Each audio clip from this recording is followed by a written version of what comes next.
Alors, on est dans le Super Moscato Show à 17h09. Aujourd'hui, au casting, nous avons bien sûr Vincent Moscato, Denis Charvet et Eric Dimeco. Et nous accueillons avec grand plaisir Benoît Saint-Denis. Ça faisait longtemps qu'on voulait te retrouver, Benoît, parce que ton année a été incroyable. Tu sors d'une année d'une intensité folle, 4 combats en 9 mois. Ça semble inhumain, Benoît. Non, j'ai eu beaucoup de chance. Il y a eu des offres, il y a eu l'occasion de remettre la marche avant. Et il y a eu beaucoup de sacrifices aussi de réaliser afin de pouvoir enchaîner les camps d'entraînement, être au poids, être performant. Et on a fait une bonne année qui s'est conclue par une place dans le top 5. Donc on en est très fiers. Et maintenant, j'ai hâte de passer à la suite parce qu'il y a des belles choses qui arrivent. Voilà, c'est ça l'important. Ce qu'il faut comprendre, c'est que grâce à ces victoires, tu es remonté dans le top 5 et que donc désormais, il est envisageable d'avoir un combat à courte échéance pour la ceinture UFC. On est d'accord ? Oui, dans un combat avec les 4-5 mecs qu'il y a devant moi. Donc dedans, c'est la seule catégorie où il y a 3 ceintures. Il y a un champion intérim, un champion et il y a une ceinture BMF. Donc oui, il y a de fortes chances de pouvoir combattre pour une ceinture. Ton KO le 1er février face à Dan Hooker a marqué les esprits. Est-ce que toi, tu as l'impression d'être plus fort que jamais à 30 ans ? Est-ce que c'était au top de ta carrière ? Moi, j'ai commencé très tardivement le MMA, donc j'ai eu beaucoup de choses à apprendre. Il y a des leçons que j'ai apprises très tardivement en carrière, entre guillemets, dans ma carrière professionnelle. Mais je continue à apprendre, à être passionné par ce sport. Donc je pense que j'essaye de continuer à me professionnaliser. Là, c'était rigolo, j'en parlais avec Fabien. On s'inspire aussi de ce que font les sports qui sont déjà professionnels depuis des années.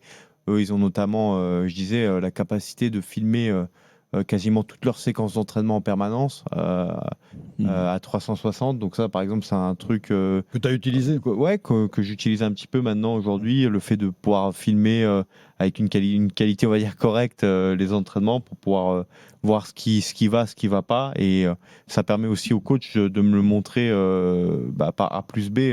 Cette action, je t'ai dit que ça s'est pas bien passé. Et des fois, on a un ressenti différent de ce qu'on voit, donc c'est intéressant. Ouais. Tu as estimé si c'est possible encore, tu n'as jamais été aussi fort, mais tu as démarré tard. Quelle est ta marge de progression ? Est-ce que tu as ça en tête quand tu en parles avec ton staff, tes coachs ? Elle est continuelle. Est-ce que tu en as une et est-ce que tu l'as estimée ? Ouais, je pense que...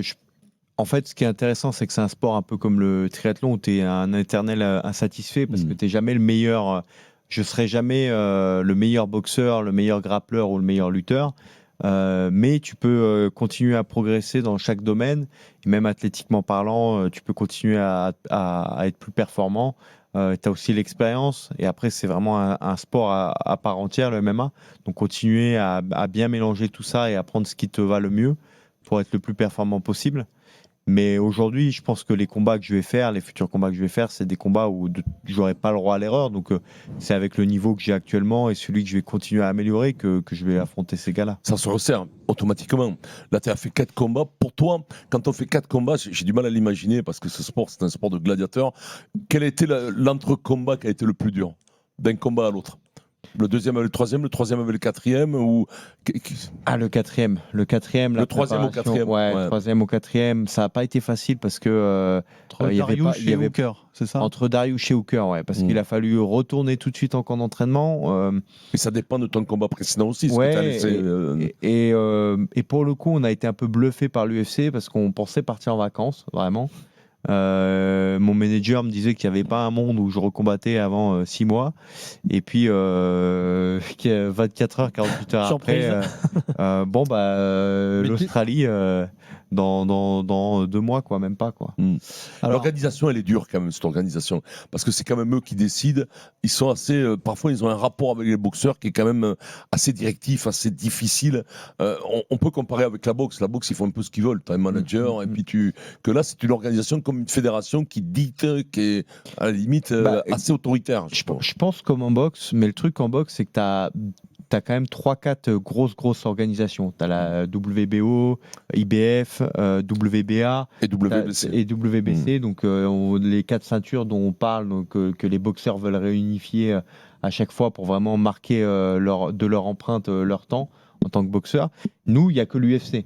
si tu veux marquer ton empreinte, ton époque, faut être Il y champion a à d'autres l'UFC. organisations, mais celle-ci, c'est la plus prestigieuse et De loin très devant les loin, en autres. fait. Il n'y a ça. pas de Il y a pas concurrence photo, comme le WBO ou WBF. Ouais, c'est pas les mêmes IBF. concurrences. Alors Ou toi, IBF, ouais. tu es à l'UFC et il se trouve que dans ta catégorie, tu l'as rappelé, il y a 3 ceintures, mais le champion, c'est Ilia Topuria pour ceux qui connaissent moins bien le MMA.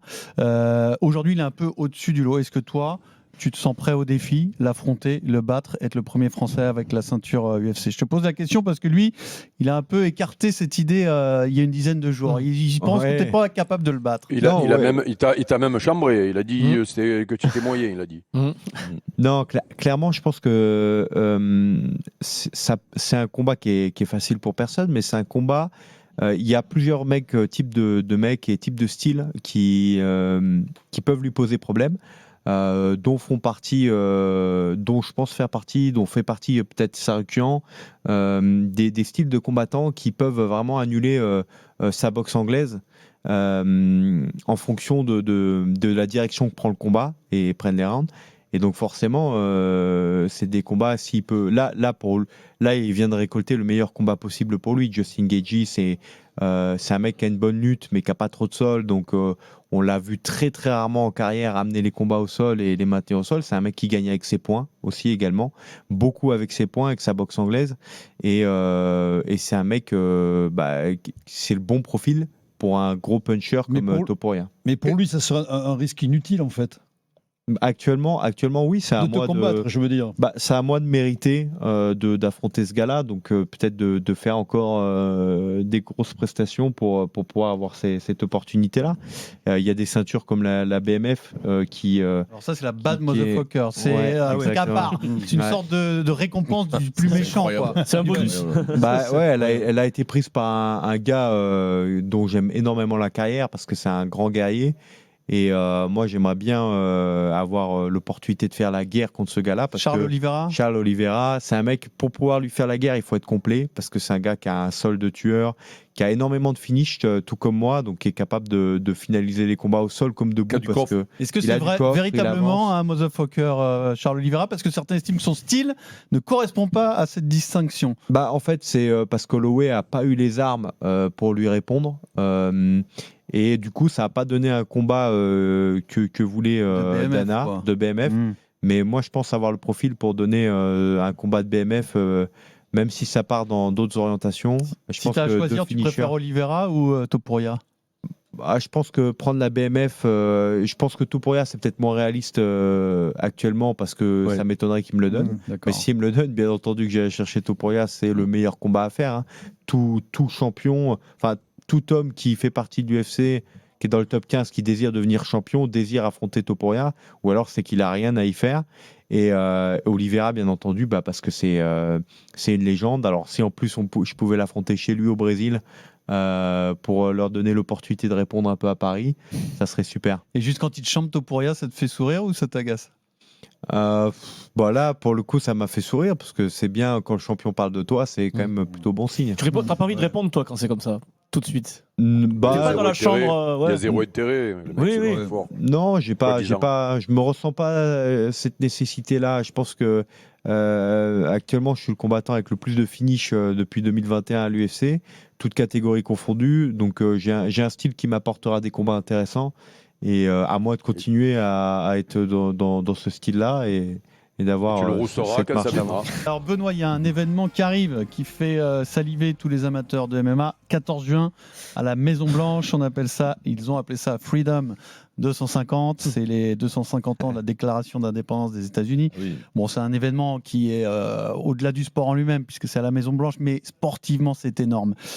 Tu n'es pas à la carte pour quelle raison? Tes fans veulent savoir. C'est pour des raisons très simples, c'est que je regarde vers l'avant et j'ai envie d'avoir un combat qui m'excite. Depuis le combat contre Dustin Poirier, je recherche un combat excitant, un mec vraiment, comme je disais, un mec du calibre de Charles, de Holloway, les mecs que j'ai regardé combattre quand j'ai commencé ce sport, ou un des jeunes que les gens, j'ai envie vraiment d'être underdog, j'ai envie que les gens se disent à Benoît là.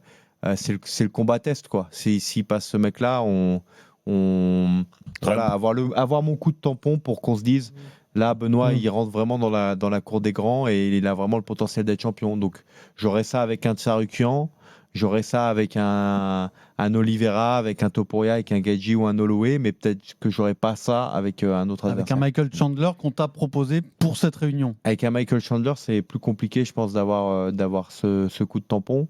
Et après, il y a toujours. Parce que tu avais cette possibilité-là, on est d'accord. Ça a été C'est définitivement, c'est cuit définitivement. Alors rien n'est jamais cuit définitivement, mais moi clairement j'ai tourné la page et D'accord. aujourd'hui je regarde vraiment vers devant D'accord. et j'ai vraiment envie d'avoir un des noms qui se présente quoi devant moi. Là il y avait un petit peu aussi ce côté il faut sauver le soldat Chandler. Tu t'es pas senti vraiment mis en valeur, toi, Non, mais par ce combat non, c'est pas ça, mais c'est que tu viens de rouler sur 4 gars mieux classés et pour repartir en arrière, de refaire 2 pas en arrière pour cette carte. Et après, moi, j'avais des conditions aussi. J'avais vraiment l'envie de me. Comme je l'ai dit, j'ai pris beaucoup de risques sur mon 4e combat d'un point de vue santé. J'avais vraiment besoin aussi, j'avais des raisons médicales, on va dire. Physique. Ouais, physique et médicales plus que valables pour aussi avoir envie de me mettre dans les meilleures conditions possibles. Pas renouveler des erreurs qui ont pu être commises dans le passé. La marche avant c'est bien, mais des fois il faut être capable de se dire bon là, Faut se garer. là il faut se garer, refaire le plein et puis on repart derrière. Quoi. Alors ça c'est important de préciser parce que Dana White a sous-entendu qu'en gros c'était un problème physique, raison pour laquelle tu n'avais pas accepté ce combat contre Michael Chandler du 14 juin. Donc le plus important c'est ta carrière, c'est-à-dire ton choix sportif de n'affronter désormais que des mecs classés au-dessus, ou bien tu pouvais pas physiquement enchaîner un 5e combat aussi rapidement. C'est vraiment un mélange des deux, mais c'est surtout les raisons physiques. Okay. J'avais besoin de faire le plein.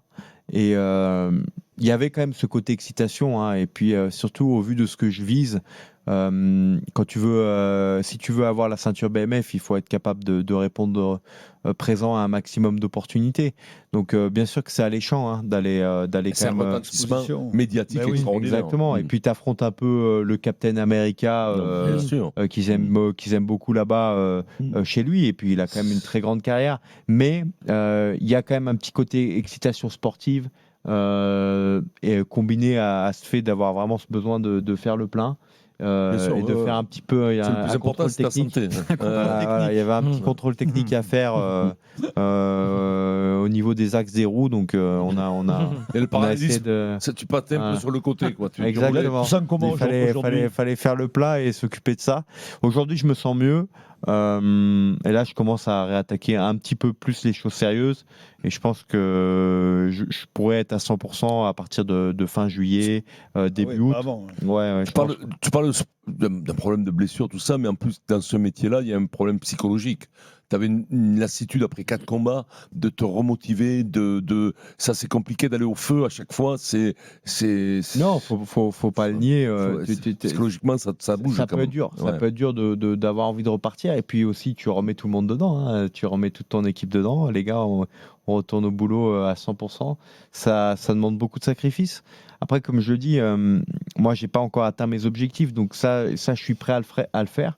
Je suis prêt à le faire en carrière. Ma femme, elle est prête à m'accompagner dans ce sacrifice-là parce qu'elle sait ce que je vise et elle sait que, honnêtement, j'ai pas encore accompli ce que j'ai envie d'accomplir, c'est-à-dire d'obtenir une de ces ceintures. Et prendre ce combat, ça aurait pu être une opportunité alléchante et une pièce à mettre en plus pour obtenir tout ça. Mais il faut être aussi honnête avec son public et être en capacité de le faire à 100%. Et si ça, tu l'as pas, je pense que tu mens à ton public et que tu risques de faire une contre-performance. C'est important de souligner, tu as parlé de ta femme, une femme de boxeur, elle vit quand même quelque chose de très dur. Parce qu'on est là, c'est pas la femme d'un mec qui vient voir une partie de baby-foot, quoi. C'est pas un golfeur ou la nana. Pas une vie normale, quoi. Une vie de femme de boxeur. Il faut dire bravo à ces nanas parce que crois-moi que parfois elles doivent souffrir le martyre. Elles doivent souffrir le martyre. Quand tu vois ton mec qui se file une branlée, qu'est-ce que tu fais comme métier? Non, je moleste, je suis un molesteur. Mais crois-moi que quand tu vois ton homme, morfler, se battre, rentrer avec les yeux dans une fatigue terrible, des fois un peu un peu de détresse et tout ça, crois-moi que ces femmes, elles sont courageuses. Dernière chose, Benoît. On l'embrasse. J'embrasse Laura, j'embrasse ma femme et Ouais. bien sûr, ouais, elle a un mental d'acier. Je suis très bien accompagné. Et Bah, vaut ça, mieux, j'en parce suis que, très fier. ouais. Et voilà, on vit dans l'amour avec ma femme et mes enfants, ça j'en suis très fier. Ah, Et mais on ça les reste quand embrasse. même ben ma voilà. raison de vivre numéro 1. C'est génial. Et on embrasse Christelle aussi, du coup, parce que. La femme de Vincent, qui a du courage. On finit sur une page d'amour. Tu dis, je serai à 100% fin juillet. Est-ce qu'on te voit au prochain UFC Paris qui a lieu a priori à la rentrée? Tu seras là dans la cage? Je pense que j'ai la capacité d'être prêt pour cette date-là, ouais, bien sûr. C'est en égo ou pas encore? Ça c'est c'est du domaine de l'intime, Le mais public l'attend, tu le sais. ça fait partie, ouais, non, ça fait partie. C'est ce que, comme je dis, à partir de fin juillet, mi-juillet, vous aurez la capacité de me revoir dans l'octogone et à 100% surtout, avec vraiment l'envie de tordre tout ce qu'il y a en face. C'est une belle conclusion. Merci beaucoup, Benoît. Non, Merci. Une page d'amour pour terminer.